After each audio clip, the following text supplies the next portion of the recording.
Alappuzha government Mohammedans boys higher secondary സ്കൂളിന്റെ ആഭിമുഖ്യത്തിലുള്ള സാഹിത്യ ക്ലബിന്റെ നേതൃത്വത്തിൽ റേഡിയോ ക്ലബ്ബ് തുടങ്ങി. വിദ്യാർത്ഥികളിലെ സാഹിത്യവാസന വളർത്തുന്നതിനും കഴിവുകളെ പ്രോത്സാഹിപ്പിക്കുന്നതിനും ആത്മവിശ്വാസം വളർത്തുന്നതിനുമായി ആരംഭിച്ച റേഡിയോ എച്ച്. ML ഉദ്ഘാടനം ചെയ്തു. മാധ്യമരംഗത്തേക്ക് വിദ്യാർത്ഥികളെ എത്തിക്കുന്നതിനാവശ്യമായ പ്രോത്സാഹനം നൽകുന്നതിനൊപ്പം സ്കൂളുകളുമായി ബന്ധപ്പെട്ട വിവരങ്ങൾ വിദ്യാർത്ഥികളിൽ എത്തിക്കുന്നതിനും പിറന്നാൾ ആശംസകൾ ഉൾപ്പെടെ കൈമാറുന്നതിനും റേഡിയോ സഹായമാകും. സ്കൂൾ പ്രിൻസിപ്പാൾ MN സിനി അധ്യക്ഷയായി. സ്കൂളിലെ മലയാളം അധ്യാപിക S. രാജലക്ഷ്മി രചിച്ച് sale tax enforcement officer B. Muhammad Faisal ഈണം നൽകി പാടിയ പ്രൊമോ സോങ് എച്ച്. MLA ഉദ്ഘാടനം ചെയ്തു.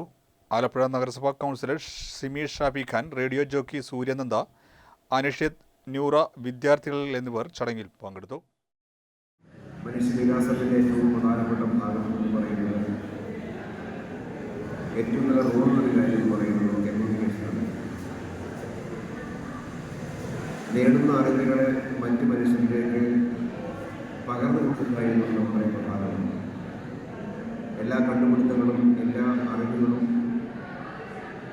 അതിരുകളില്ലാതെ മറ്റു മനുഷ്യരിലേക്ക് സന്നിവേശിപ്പിക്കാൻ കഴിയുന്നതിലൂടെയാണ് വിജ്ഞാനത്തിൻ്റെ വികാസം ഉണ്ടാകുന്നത്. ആ വിജ്ഞാന വളർച്ചയുടെ ഭാഗമായി തന്നെയാണ് മനുഷ്യ ലോകം കൂടുതൽ വികസിച്ചുകൊണ്ടേയിരിക്കുന്നത്. ഇന്ന് കമ്മ്യൂണിക്കേഷൻ്റെ സാധ്യതകളെക്കുറിച്ച് നോക്കുമ്പോൾ ഒരുപാട് പുതിയ നിലയിലേക്ക് നമ്മൾ ലോകം മാറിയിട്ടുണ്ട്. റേഡിയോ സംപ്രേഷണം ആരംഭിച്ചു. പിന്നീട് മാധ്യമങ്ങൾ മറ്റു തരത്തിലുള്ള മാധ്യമങ്ങൾ വന്നു.